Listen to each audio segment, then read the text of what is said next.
How shall we start this? Do we not start every podcast with like, hi, I'm Helen Tudor and this is the Ideal Client Attraction Podcast, or not? You can have that. Done. We're rocking and rolling. Let's go. Okay, so we've reached episode 12. We have. Potentially the final episode of this season. Yes. And this one is kind of like a really nice episode to wrap up everything. Designing a business that works for you and not the other way around. This is a love letter to everybody who hates their business. Amazing. So I meet so many people who hate their businesses, and it makes my heart hurt and it makes my soul hurt, because it does not have to be that way. If there's one thing I've learned in all of these years, is that the business is just a vehicle. The business is a vehicle for you to meet great people, make great money, have a great impact, and give you the lifestyle you deserve, right? But somewhere along the way, we seem to have got this all twisted, and we've suddenly somehow decided, a lot of people, not everybody, that business is hard work. You need to work hard to make money. You just have to work with anyone who wants to pay you. You know, it's not meant to be fun. It's not meant to be easy. Like, when did we decide this? What if business was fun and easy and enjoyable? And what if you could make loads of money and have loads of fun and be a good person and buy loads of nice things and enjoy yourself and have lots of time off? You know, what if the life by design that I talk about isn't some, far away, utopia that doesn't exist, that, is just bullshit? What if it's available for everybody? What if everyone could just have a really fun time and enjoy themselves and be aligned with who they are, what they offer, and who they work with? Like, that's the mission. I'm on the mission. And the vision for me is that for everybody who has a business, enjoys it. And the way I'm going to help achieve the mission is by helping people understand that they get to choose. They get to choose what's right for them. They get to choose what they're selling and how they're selling it. And they get to choose who they're selling it to and how much they're charging. It's like, it sounds really obvious when I say it, but trust me, in all of my years working with thousands of entrepreneurs at almost every level you can think of, there seems to be this belief that we can't have it all, that it doesn't get to be fun and easy and enjoyable. And it does, and it can be. Not saying it's like that for everybody overnight, but that's what we should be aiming for. And if the aim is not to have a business that brings you joy, where you add value, where you make a lot of profit, what are we doing it for? We might as well get a job. We might as well work for somebody else, because it is tough and it is hard at times, and it is a roller coaster like we talked about. But ultimately, the destination is a business that gives you joy and peace and money and enjoyment and impact, like everything. Like, you can have it all. This doesn't need to be a sacrifice. I see this all the time. I wrote a post, and it was obviously about me, but it was like, you can have a Rolex and be a good person. Just because you want nice things doesn't mean that you're somehow shallow or materialistic or, don't care about people. You can have a really successful business and do loads of charity work. You don't have to be like this great person who only works with people that have got no money. You can be a great person that works with people who have lots of money. Yeah. It's this duality that seems like people can't have it all. They don't get to win at every level, at every stage, every area. You don't get to have a great life. And I believe this. I believed at one point that I could have lots of money and success, but not love and happiness at home. Like, I truly believe that.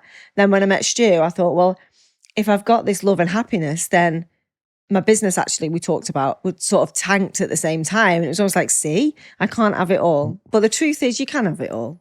It's just sometimes something happens when you're on a bit of a dip in the roller coaster and on your way up.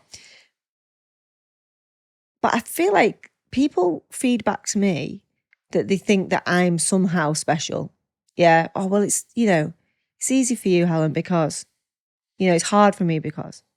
It's easy for you because you've done all these things, you've overcome all these hurdles, you've had all this success, and you've done all these things, you've got all this confidence, you've got all this clarity, you've got all this focus, you've got all this this special talent or this special skill that other people don't have, and it is just not true. Like, it's just not true. If I can do it, anybody can do it. If anybody can do it, then you can do it. And that is really what I want this podcast to be, really. It's putting you on notice that you can have it all. And I want you to have it all. Okay, I've got a concern. Okay. If we keep letting the public know that it's that easy, everybody's going to start doing it. And then there's going to be far more competition. So if you're not currently in business, it's really, really hard and it's horrible. But if you are in business, listen to what Helen said. So do you think people get lost along the way and they start chasing metrics and forget their whys and how it mattered? Like, so no one starts in a business wanting it to be hard. No one starts a business wanting it to not be enjoyable. No one starts with any of those ill intentions of all the opposite of what you said business can be. Yeah. But do you think there's a point where they go, if I just pushed a little bit harder, if I just did this, I could have that £1 million launch? Or if I just did this, I can have that. Or if I add this service, I can do this. And then somewhere along the line, I don't know, you've probably seen a lot of people do it, is there kind of like a crossroads where the tail starts wagging the dog? Yeah. So what happens is, like you say, people start off with all the good intentions. Yeah. And what happens is they start to look outside of themselves for the answer. Right. Just like you were saying. Well, if I do this, I'll get the launch. If I do that, I'll get this. If I just buy that program, I'll do this. If I do that tactic, or I get that tech, or I do that automation, that's the answer. You know, like I said, I run mastermind days here and people sit on the sofa and they're like, I'm here for the answer. You know, I've paid you to come and sit in your house. Like, what is the answer? What's the secret, basically? Looking outside of yourself, you know? But what we need to do is look inside. And having self-trust is really difficult for a lot of people because we're conditioned to not trust ourselves. We are bombarded all day by people who tell us, you need this, you need that. If you don't have this, you don't have that. There's a gap somewhere. You know what I mean? You need this to fill the gap. You know, it's the whole, everywhere we look is that, you know, it is. And it makes us, look at self-help and personal development. Yep.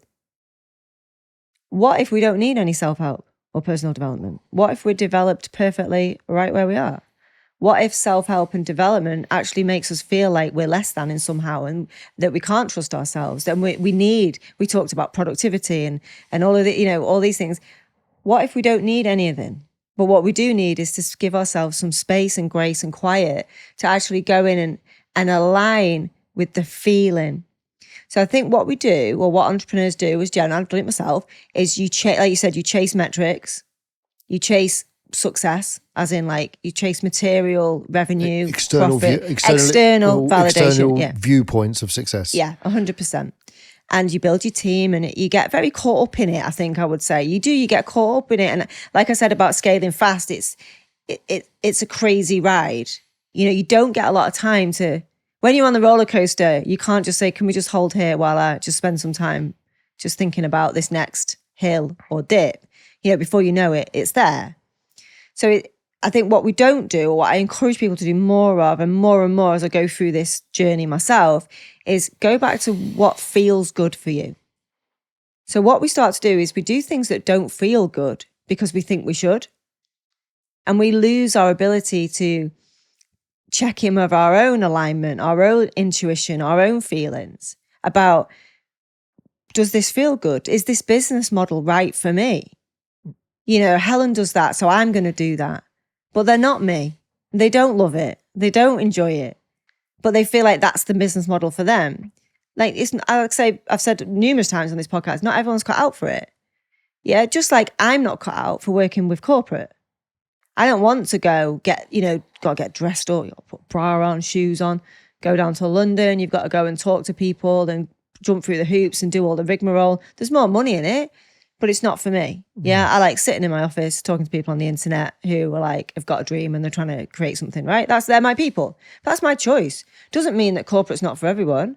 There's loads of people out there who love working with corporates, who really it's like lifeblood for them, and they love the environment, and they love the getting dressed and the click-clacking into an office and getting the name badge and all that. Like, I get it. I can see why people love it. It's just not for me. So like, it's like speaking on stages. I've talked about this as well. I don't like speaking on stages. I'm fantastically good at it, and I get great feedback, and it's brilliant for my business. But I don't like it. I don't like it inside. So I choose not to do it anymore. I did it. I did it for years and years because I thought I should do it, and everyone told me I should do it, and it was good for business, and I was good at it. But it wasn't good for my soul. So I just stopped doing it, and it's been the best thing I've ever done because it's given me all my headspace and my happiness back, because I'm not having to do something I don't want to do. But other people, they want to be on stage, they love it, they thrive on it. Get me on stage in front of people. I love being online. So get me in front of 10,000 people, 100,000 people online, I'm there. Other people would hate it. And that's what I'm saying. It's people look at marketing tactics, strategies, they look at business models, they look at products, services, pricing, and all of the stuff we've talked about. Yeah. And I get the irony because they're like, oh, well, you're telling us, giving us advice. But honestly, the biggest piece of advice to take away is try this shit on for size. Put it like Goldilocks it out. If I say, why don't you try this? You got to tell me whether it feels good. I can't tell you whether it feels good. I can just tell you it will work if we follow the steps and we execute the strategy above the line. But how it's going to feel under the line, how it's going to make you think, how it's going to make you feel, how it's going to affect your energy, I don't know. You know. And your body knows, and your soul knows. So you've got to take radical self-responsibility with building a business. If you want a business that brings you joy, you've got to understand what that looks like and what that feels like, and follow the joy. And be really, really strong in your own dowsing rod, if you like, of joy. Does this feel good? Does it feel like, so with speaking with me, I was like, I don't want to do this thing. Yeah, I don't like it. I don't enjoy it. I'm good at it, and I know I should do it, as in it's good for business. Do I not want to do it because it just feels uncomfortable in the moment? Yeah. And I know, and there's loads of things that felt uncomfortable when I first started doing them that now I love and I'm fine with. Well, yeah. That was going to be my next, that was going to be my question. A temporary emotion, a temporary hesitation, a temporary sort of like protection thing that comes up. Comfort zone stretch, right? Yeah. So I said, right, I'm going to commit to it. I'm going to say yes to everything. And I'm going to do everything. And I did every stage I got asked to do. 50 people, 100 people, 150 people, 200 people, right up to 1,500 people at EMC. And it didn't get any more fun. And it didn't get any easier in terms of my own feelings about it. It got easier like I got more used to going to things and being mic'd up and being the speaker, and I could do it. And my talks probably got better. Yeah. But did I love it? Did I feel joy? No. Okay, so let me... So that's when I stopped doing it. So I did try it, and then and I think that's what I would advise people is, if something is consistently not giving you joy, we need to look at something else, because there's a million different ways to build a business. How do we know? Mm-hmm. Because you have built a business. Yes. But you built a business by doing stuff that you now won't do anymore because of how it makes you feel. Yeah. Not just those things. How do we know where it falls into, like, I shouldn't have just done the speaking because it doesn't align with me, it doesn't bring me joy? And how do we know that we're just being a little bitch? Well, exactly. We were never doing... So do you have to dip your toe into some of these things to actually go? I would say so. Because like, you've stopped the speaking, it's not for you, but you did it to try it and you went through that uncomfortable. If someone wants to start running or go to the gym, or if you've not kickboxed for a while and you go back to kickboxing, those first few sessions probably feel absolutely horrid. You're probably, so I think this is with Helen's advice, I agree with every word that she is saying. The caveat, I think, is because Helen's quite tough, going forward, is some people will use what you were saying as an excuse to not try things because it doesn't align with them. Yeah. And have a little bit of faith in yourself and just ask it, like, is it because it doesn't align, or are you a little bit scared, or have those inquiries about yourself as like the real reason. Yeah. And sometimes it's good to try things and actually try it and test it and then go, no, that's really not for me. 100%. That first time you speak on stage, some people will love it the first time. It'll probably be horrible. It'll probably be more horrible before, and like the 3 days before when you're thinking, I'm speaking on stage, if you're nervous. That first time you do a live Zoom group, it's not going to feel great. Mm-hmm. Those first set of Facebook ads you run, if you're doing them yourself, probably tank. Do you know what I mean? Yeah. Like you're probably, I don't like those anymore. You know, your first attempts at SEO might not see, I've been SEOing all my blogs and nothing's happening. You know, all of those things. You know, I'm rubbish at writing. I'm dyslexic. I've got fear of writing. I need to do it more. I need to get over it. My big fear is like when I put something out there, I mean, it doesn't bring me joy writing. So here's the thing. It doesn't bring me joy writing, but not because of when I'm writing. I actually love writing, and I realised this recently, and this is what's interesting. I actually enjoy the act of writing. What I fear is other people seeing my writing. But when I let other people see it, I get very positive comments. And that's really interesting. But I also get, and this is what we were saying before, and this is what stops me from doing it. And this is like where Helen's saying about a business that brings you joy and balancing out. And I'm saying about being a little bitch, because there is a little bit of me being a little bitch here.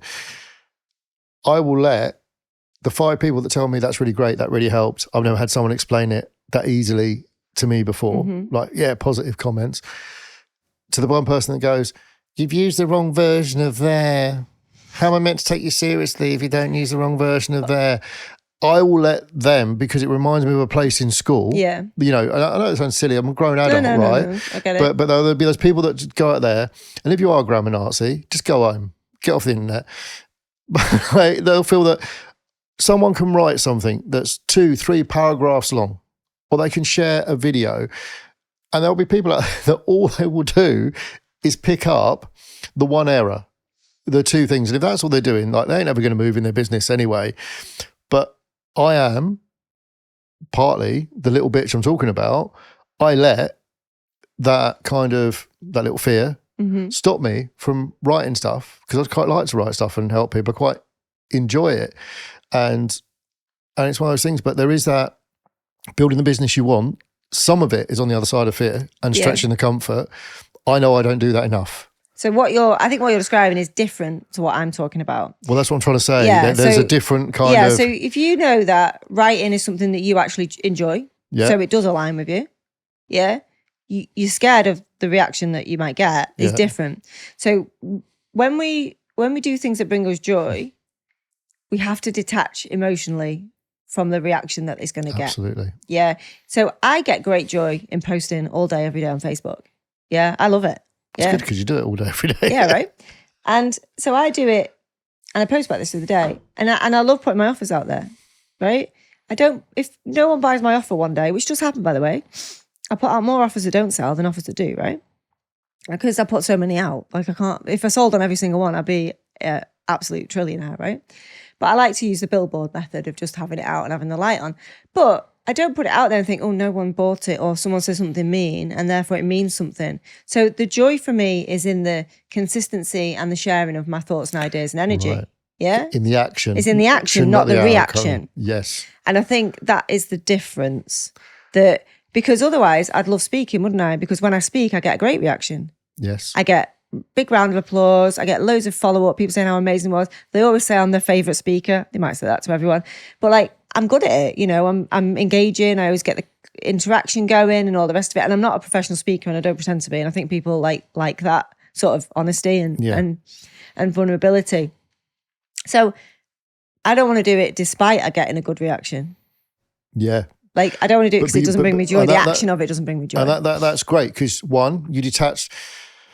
And this is the thing. If you're detaching from the emotion of the outcome, your emotion, you're detaching from that, positive and negative. Yeah. You're like, I'm not going to let the fact that I'm getting positive reaction from that drive me to doing something I don't like doing. Yeah. And you're not going to let negative potential outcomes from something from stopping me doing something joy.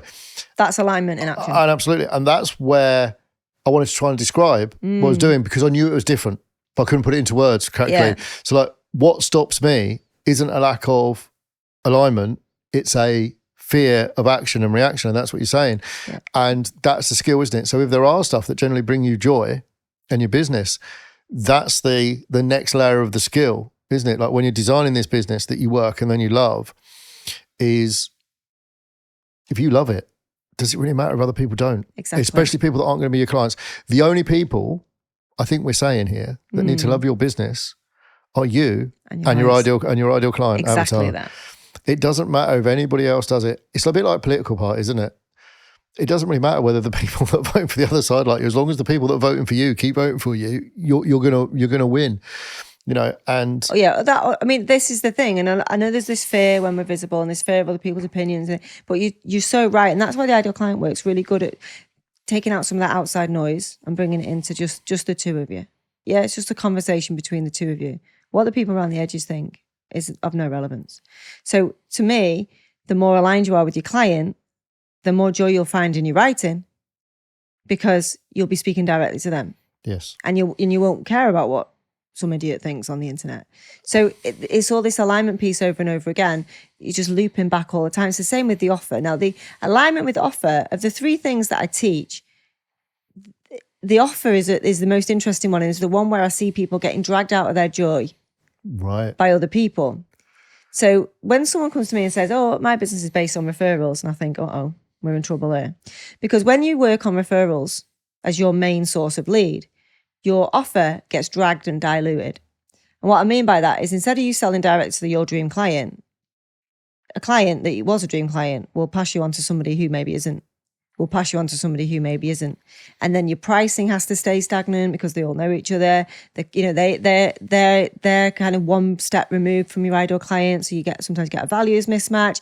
Like there's more pressure involved. And if it stops, the referral stop, you're in trouble, right? Because you're not in control of that lead source. So it's a bit like that, really. It's kind of when you've got clarity on the offer and you sell the one thing to one person at a time, which is what I talk about a lot. Instead of what I see quite often in unhappy business owners, they do a lot of things for people because they've been asked to, they've been advised to, they've been told to, not because they want to. I see this a lot. When I talk to people about what do you do in your business that you love?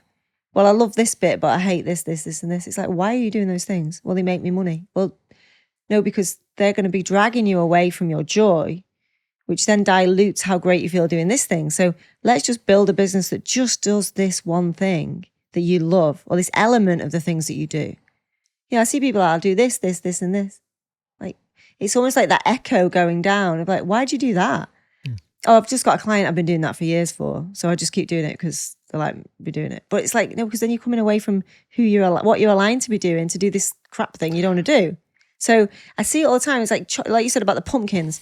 You've got to chop some of that stuff off to allow you to really focus and grow this bit that brings you joy and get really strong on those boundaries of like saying no. The pro move is to say no to money. When you start saying no to money, that's when you know you are getting closer and closer to this aligned business, to who you are, to what you sell, and to who you sell it to. When you say no to that client because they're not a good fit, you say no to that client because they want you to do something that isn't what you do anymore. When you say no to that thing because they've got a completely different set of values to you and you think they're an idiot. When you start saying no to people who want to give you money, that's when you know you're moving towards a much more aligned business. And that's when you've got the joy in who you are, what you sell, and who you sell it to. Then we start to build this utopia of business that feels good, and it looks good, it feels good, and it is good. Yeah, looks good, feels good, is good. Yeah, does good. Well, that's the 4 goods. The 4 goods. Yeah, sounds like you got the 4 horsemen of the apocalypse. Yeah. Helen's got the 4 unicorn riders of a good business. Please, graphic designer in the artwork. But I think that's really powerful what you're saying, and it's one of those things like, I'm doing it for the money. So we did the job for the money that you left. Yeah. So if you're still going to do stuff you hate for money, go and get the personal pension plan and the private healthcare. Yeah, go and do something. If you're going to do something you don't want to do for money, go and do something that makes you loads of money in a much easier way. Go and rip old ladies off for cash if you want. Do something that just makes you just the money. Yeah, if it doesn't matter how you earn it. Yeah, but also it's not true. If you're going to be miserable running your own business, there's so much more risk and uncertainty and extra stuff that can make you miserable. Yeah. On top of doing stuff, you might as well just go and get a job and just be miserable with what you're doing. Yeah. As opposed to doing stuff that doesn't bring you joy and then be miserable because you've got bills and the hassle of running a business on top of it. And then you've got to try and go and find clients for a thing you don't even want to do. Yeah. And the thing is, then you get referrals, which you're saying, for stuff that's not... You were saying about watered down, like when businesses referrals. Referrals for your ideal client work, that's great, right? But it's when... Imagine if you were still doing something that didn't bring you joy, And you kept getting those referrals, and you kept taking them because they were money. Just kicking the joy down the road. Yeah, really. it's just like, when I finish working with these clients, then I'll do what I want. yeah, it's oh yeah, but it's a referral, and they really need my help, and and it's that. And let me just on that. So many people I see run a business out of guilt and obligation. I've always done this. Explain that. So I felt this a little bit. So I used to be a reflexologist, which is Feet. acupressure for the feet. Yeah. And I used to work with fertility and pregnancy. So quite emotive work, Right. very powerful, very important work. I was very passionate about what I did, and I was very good at what I did. You'll be unsurprised to hear. And I also charged more than everyone else because I was a specialist, not a generalist. But anyway, so I had these great clients. I had one client who had 3 babies with me. Not with me personally. I wasn't that good at it. I didn't want you to do that through the feet. So she came to me. She was having fertility problems. Anyway, she worked with me, got pregnant, saw me all through that pregnancy, and then 3 subsequent pregnancies, right? When my business was taking off, my first marriage had broken down, and I was doing social media for the first time, I really needed to drop the reflexology. You know, it was time consuming. I had to go there, had to get babysitters then because I didn't have a husband at home. You know, I didn't mind feet, to be honest. And a lot of people thought it was a weird thing to do. But, you know, I had to go to people's houses, so I had to travel. So it was like a lot of effort for not a lot of money once I'd realised it was a different way. But I kept treating those women for such a long time, like maybe a year longer than I probably should have done, out of guilt and obligation. Yeah. I didn't want to abandon them. I didn't want them to abandon them to go and have to find another reflexologist who wasn't as good as me or didn't care as much as me or that didn't know as long as me or would maybe charge more than me or just wasn't as good as me. And it was almost like I just couldn't let them go.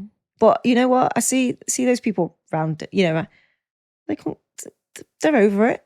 You know, they were like, oh, okay, you're giving up. No worries. That's a shame. Here's a bottle of wine and a thank you. And they just went and got another reflexologist. It was like no big deal. But in my head, I'd built it up to this thing, you know? Well, I think when you've got a personal relationship, so as I say, I used to do personal training, and I shut my studio and I moved so I had a studio and then I shut it and I moved. And those clients are thinking, oh, I do. And there's like this exemption in head. It's maybe like an arrogance that they're suddenly going to just like stop training and all get fat, like they're going to suddenly stop reflexology and no one's going to be as good.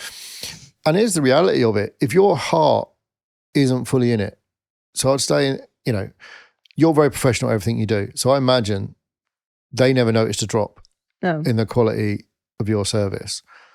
But I noticed a change in the feeling. Absolutely. Yeah. But that's what I'm saying. Thinking about it. And they may well have done, and they might just thinking, actually, I feel really bad because I know this isn't the right thing for Helen. She's getting babysitters for her kids. She's coming out here.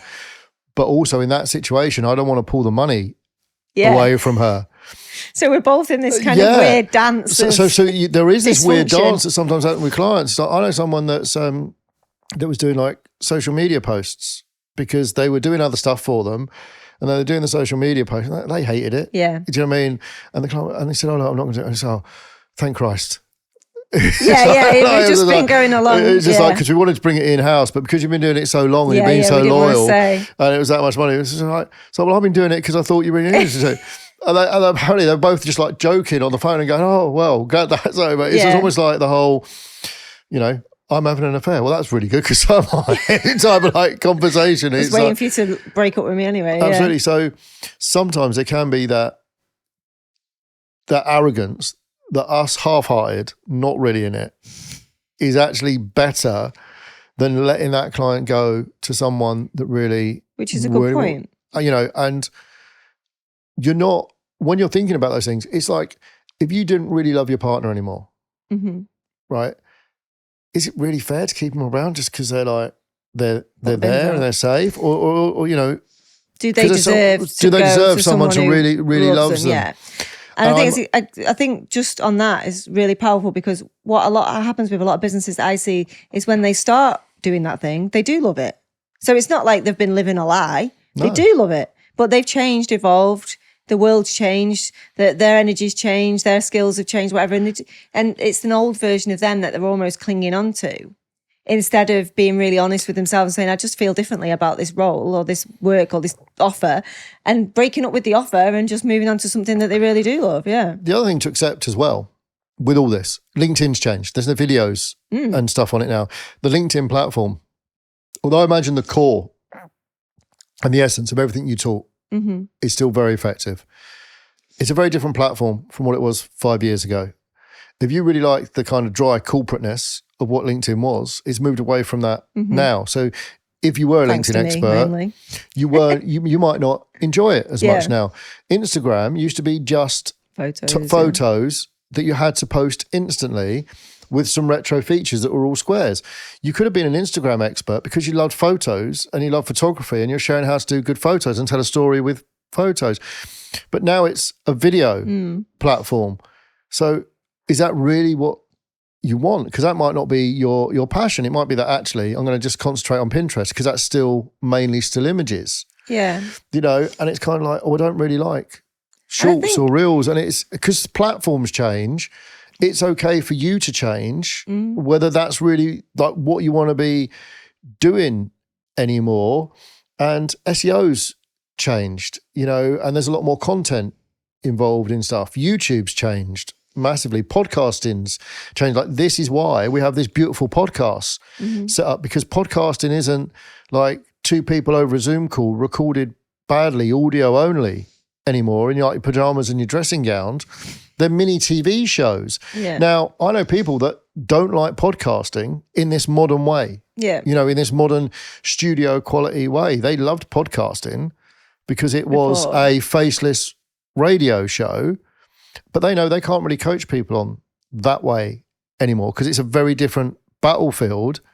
Yeah. You know, so you may change and your feelings toward things may change because the things have changed, and that might just be not your bag. And the same with anymore. clients. You can outgrow clients. Absolutely. And you can 100% outgrow your ideal client avatar. Yeah. And you sort of hold on to it because you feel you're leaving people behind. But a bit like me with the reflexology and me as I move prices, there's somebody coming up behind you who will happily service those clients at that level, who's maybe got less experience or wants to charge less. So there's somebody will come along and help those people. This feeling of this, if you listen to this and it resonates, you know, you think, oh yeah, but I don't want to abandon those clients. Honestly, those clients will be fine.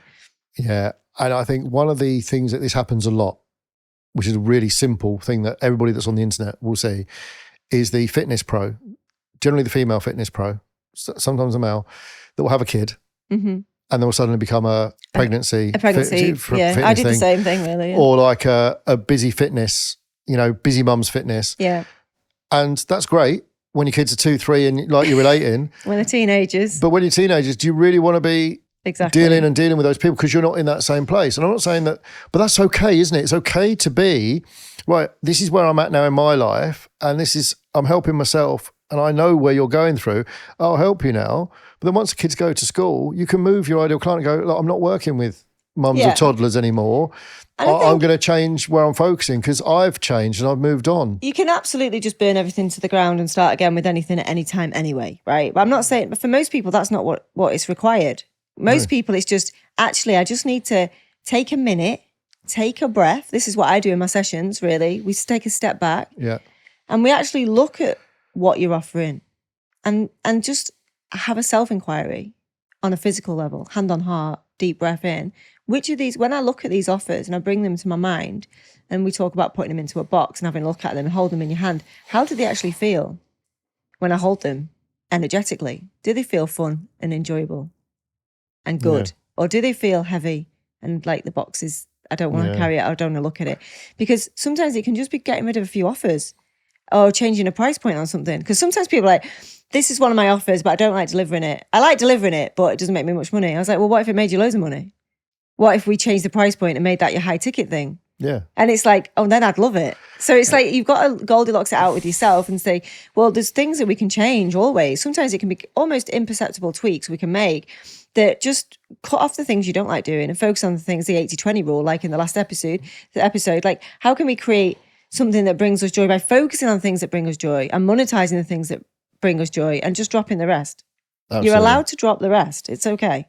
Yeah. And I think sometimes people need that permission from outside 100%. When they're new business owners. And especially as we've discussed multiple times, if the people around you aren't business owners, they aren't they'll say, "Oh no, entrepreneurs, you must keep that because you make money doing because it." again, it's the same thing. Like your parents will probably be the people like, "Oh, keep the safe job," because it's coming from a place of protection and love. So that's the first thing. So when your husband, wife, girlfriend, partner, or your kid that wants her to take her to New York at the end of the year says, "Well, should you really stop be doing that?" I'm quite happy for you to be miserable if I get my trip to New York, John. It's true. As a certain 12-year-old would probably tell me, it's coming from a place of love and security for you. So know where it's coming from, but also like be able to say, it's fine. I've got this. This is why. This isn't just some woo-woo feeling that actually we're going to be better. Yeah. If I can focus on the stuff I love, and talk to them in terms of security, safety, that they're looking out for you, or just ask them, just say, what is your concern? Because when you're doing this stuff, but they will be happier if you have got a business of joy that works for you. Because you'll be happier and therefore they'll be happier. But sometimes you're just going to need to help them. Yeah. See what if you're your business seeing. is making you unhappy, there's always a fix. There's always a fix. And this is what I started this episode with is I want to create a world where people's businesses make them happy. They bring joy to the business brings joy to them. Not something that we do to make money that we can't wait to get away from at the end of the day. That is not the point. That's what a job is. The point of having a business is a vehicle to bring you joy, is a vehicle to create impact, and it's a vehicle to make money. I think that's a really powerful place to end this season and this episode. What I would like is for people to answer that question in the comment section somewhere. Or if we do a poll on social media on the stories, like a yes, no, does your business bring you joy currently? And if you want to elaborate on that in the questions, sort of be like, no, but I've got it now. Or no, that's something I need some help with. And also just feel free to ask in any of the comment sections on any of the episodes, any questions you've got, because the more Helen knows what questions you're asking from these podcasts, what's coming up, the more we can deliver the right podcasts in the next season. And the more Helen might be able to create a product that solves a problem. If there's a common problem, people are saying, can we have something that talks more about that business of joy? Can you give me a business of joy Kickstarter, like the Ideal Client Avatar Kickstarter? Whatever it is, ask. Yeah, and then you I can't help you if you don't ask me for help. Absolutely. Yeah? And I want to help you. So any feedback's really powerful. help, and then just ask about those inquiries and just get in the comments. The more comments we get, the more we can help, the better next season will be. I hope you've enjoyed this season, everybody in the audience and everybody on YouTube, which is where you should be watching because it's better in camera. And give us your comments, download, and tell your friends to download. Please. And check out all of Helen's lovely Ideal Client Avatar work. Thank you so much, John. You've been a joy to have as my co-host this season. It's been a privilege and an honour. And I must say, behind the scenes, the skill of Mark Whitehand. Shout out to Mark. Whitehand. It's different level. It's different level. The setup, the experience, the making us not breathe for 2 minutes afterwards, and the laughs as well. He's so good at making us feel comfortable, and this feels so natural, and this feels just like a conversation, which is his real special quality. So shout out to Mark Whitehand as well. Mark. 'Cause these are the best days.